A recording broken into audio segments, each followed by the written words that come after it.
بسم اللہ الرحمن الرحیم۔ رسول اللہ صلی اللہ علیہ وسلم نے ارشاد فرمایا، نعمتان مغبون فیہا کثیر من الناس الصحۃ والفراغ۔ حضرت عبداللہ ابن عباس رضی اللہ عنہما سے مروی ہے کہ رسول اللہ صلی اللہ علیہ وسلم نے فرمایا، دو نعمتیں ایسی ہیں جن میں لوگ دھوکے میں پڑے ہوئے ہیں، ایک صحت اور ایک فراغت۔ صحیح بخاری کی اس حدیث میں آپ صلی اللہ علیہ وسلم نے تنبیہ فرمائی کہ ان دو نعمتیں یہ اتنی بڑی نعمتیں ہیں، لیکن جب یہ نعمتیں انسان کے پاس ہوتی ہیں تو ان نعمتوں کا احساس نہیں ہوتا، اور ان دونوں نعمتوں کی وہ ناقدری کرتا ہے، صحت کی نعمت اور فراغت کی نعمت۔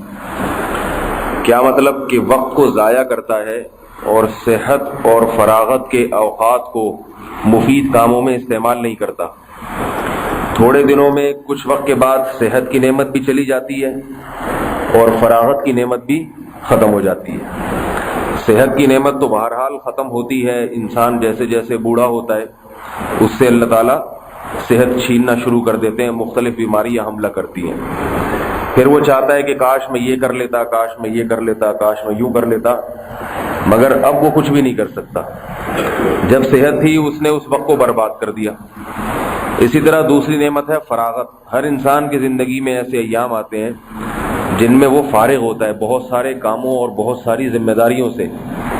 اس فراغت کے وقت کو اگر وہ مفید کاموں میں استعمال کر لے تو ساری زندگی اس کی بن جاتی ہے، ہمیشہ کے لیے دین اور دنیا کی بھلائیاں حاصل کرتا ہے۔ لیکن وہ فراغت کے اوقات کو برباد کرتا ہے کھیل تماشوں میں اور فضول چیزوں میں۔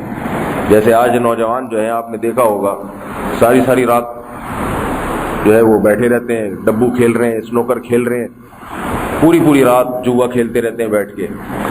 اور ایک بڑی بیماری ہمارے معاشرے میں فیس بک کی لعنت۔ سارا دن انٹرنیٹ پہ فیس بک پہ بیٹھے رہیں گے، آئی ڈی بنائی ہوئی ہے اور باتیں ہوتی رہتی ہیں، فخر سے بتاتے میرے 500 فرینڈز ہیں اور میرے 1000 دوست ہو گئے اس پہ۔ تو کیا کر لیا بھائی؟ اگر آپ کے 500 دوست ہو گئے اس پہ اور آپ کے 1000 دوست ہو گئے تو کیا وہ آپ کو پیسے بھیجتے ہیں وہ 1000 دوست، یا وہ 500 دوست آپ کے لیے روزانہ دعا کرتے ہیں، یا آپ بیمار ہو جاتے ہو تو آپ کے لیے کوئی دوائیوں کا انتظام کر دیتے ہیں؟ خام خواہ کے تعلقات اور بلا وجہ کی دوستیاں۔ ایک بات ہے تو انگریز کا مقولہ، مگر حدیث میں آتا ہے نا، حکمت کی بات جہاں سے ملو وہاں سے لے لو۔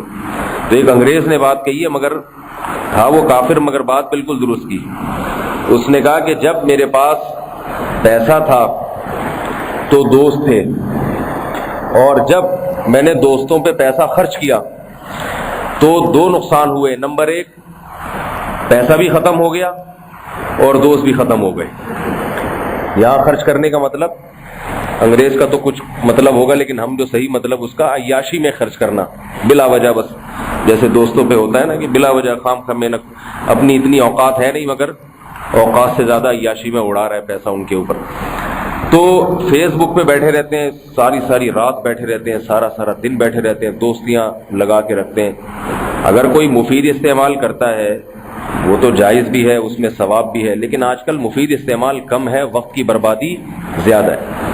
میں نے جب 3-4 سال پہلے فیس بک پہ بیٹھنا شروع کیا تو اندازہ ہوا کہ وقت کی بربادی کا کتنا بڑا ذریعہ ہے۔ ہوتا کیا ہے کہ آپ جیسے ہی آن لائن ہوتے ہیں کہ ایک آدمی سلام کرے گا آپ کو، السلام علیکم، آپ جواب دو وعلیکم السلام، اور جی کیسے ہیں آپ، جواب دو ہاں جی بہت اچھے، اور مفتی صاحب خیریت سے، کیا ہو رہا ہے بھئی، یہ ہو رہا ہے، بیٹھے ہوئے بات کر رہے ہیں، اتنے میں دوسرے کا سلام آئے گا، السلام علیکم، جی وعلیکم السلام۔ کس قدر وقت کی بربادی! یعنی سلامی کا جواب دینا آدمی شروع کر دے تو میرا خیال ہے 4-6 گھنٹے تو اسی میں لگ جائیں گے اس کے۔ تو یہی سب کے ساتھ ہو رہا ہے، بلا وجہ کی باتیں، اور کیا کر رہے ہو، کیا نہیں ہو رہا، کیسی گزر رہی ہے، وغیرہ وغیرہ۔ تو نوجوان طبقے کو خاص طور پر اپنے وقت کو بچانا چاہیے۔ یہ وقت کسی قیمتی کام میں آپ لگا دیں۔ فیس بک کی استعمال ہے یا کوئی بھی جدید ذرائع مفید کاموں میں استعمال کو تو سب جائز کہتے ہیں، ثواب کہتے ہیں، وقت کی بربادی میں استعمال نہ کریں۔ تو یہ صحت جو ہے نا، یہ ہمیشہ نہیں رہتی۔ ابھی صحت ہے، علم بھی حاصل ہو سکتا ہے، چاہے دنیا کا علم ہو یا آخرت کا۔ اور عبادت بھی ہو سکتی ہے. صحت مند آدمی کئی گھنٹے تہجد کی نماز کھڑے ہو کر پڑھ سکتا ہے، تراویح کی نماز پڑھ سکتا ہے، اور بہت سارے دین کے کام کر سکتا ہے، دنیا کے بھی کر سکتا ہے، تجارت بھی کر سکتا ہے اور ملازمت بھی کر سکتا ہے. تو دین کے کام نہیں کرتا، دنیا ہی کے کر لے، تاکہ چلو آخر عمر میں دنیا بھی اگر کمائے گا تو آخر عمر میں کام آئے گی. وہ دنیا کے علوم جو ہے انہیں سیکھنے میں وقت لگا لے، ممکن ہے اپنے یا کسی مخلوق کے کام آ جائے، لیکن ان چیزوں میں وقت کو برباد نہ کرے. وجہ اس کی ہے کہ یہ چیزیں بعد میں خود بخود چھوٹ جائیں گی. یہ جو ڈبو اسنوکر اور گٹکے مٹکے ہیں نا، یہ جو پوری رات بیٹھے رہتے ہیں، یہ محفلیں بالآخر تھوڑے دنوں کے بعد خود ہی چھوٹ جائیں گی. جب بڑھاپا آنا شروع ہوگا، صحت برباد ہونا شروع ہوگی، تو پھر کوئی نہیں یہ محفلیں لگاتا. خود بہت ساری چیزیں چھوٹ جائیں گی اور ہاتھ میں کچھ بھی نہیں ہوگا، اور فراغت بھی ختم ہو جائے گی. مصروفیت انسان کی عمر گزرنے کے ساتھ ساتھ بڑھتی ہے. تو آپ صلی اللہ علیہ وسلم خود بھی وقت کو ضائع نہیں فرماتے تھے، اور آپ صلی اللہ علیہ وسلم نے امت کو بھی یہی تلقین کی ہے کہ ان دونوں نعمتوں کی اچھی طرح قدر کر لو. یہ صحت ہمیشہ نہیں رہے گی اور یہ فراغت ہمیشہ نہیں رہے گی. اس کو علم سیکھنے میں لگا لو، یہ مفید کاموں میں اس کو لگا لو. اللہ تعالی ہم سب کو عمل کی توفیق عطا فرمائے. ایک چھوٹی سی بات یہ کہ اس حدیث کا یہ مطلب نہیں ہے کہ آپ 24 گھنٹے مصروف رہیں، اس سے تو انسان کا دماغ خراب ہو جاتا ہے. تفریح اگر صحت بنانے کی نیت سے ہو، دوستوں سے گپ شپ کبھی انسان کر لیتا ہے، بیٹھ کے ہنسی مذاق کر لیتا ہے تاکہ دماغی توازن سلامت رہے. کیونکہ جو لوگ ضرورت سے زیادہ اپنے آپ کو مصروف کر لیتے ہیں، ہر وقت پڑھائی میں لگے ہوئے ہیں، تو ان کا دماغ ٹہل جاتا ہے اور چڑچڑے بن جاتے ہیں، وہ کسی کام کے نہیں رہتے. یا جو آدمی سارا دن عبادت میں مشغول رہے اور کبھی کسی سے ہنس کے بات نہیں کرتا، اور کبھی کبھار دوستوں کے ساتھ بیٹھ کے بھی گپ شپ نہیں لگاتا، تو اس کا دماغی توازن آہستہ آہستہ خراب ہو جاتا ہے. تو اس لیے یہ مطلب نہیں ہے کہ آپ دوستوں کے ساتھ گپ شپ نہ لگائیں. حدیث میں نبی صلی اللہ علیہ وسلم گھر میں اپنے اہل خانہ کے ساتھ بات چیت کیا کرتے تھے، واقعات سناتے تھے ان کو ہنسانے کے لیے.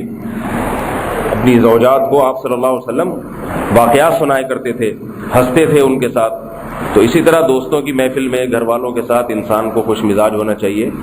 تھوڑا بہت اس میں وقت جو لگتا ہے یہ برباد نہیں ہے، بلکہ یہ وقت کو بنانا ہی ہے اپنی صحت کے لیے. اس کے علاوہ جو چیزیں ہوتی ہیں نا، کئی گھنٹے برباد کر دیتے ہیں، اور روزانہ کا معمول ہے بعض لوگوں کا. اس سے اپنے آپ کو بچانا چاہیے. اللہ تعالیٰ سمجھنے کی عمل کی توفیق عطا فرمائے.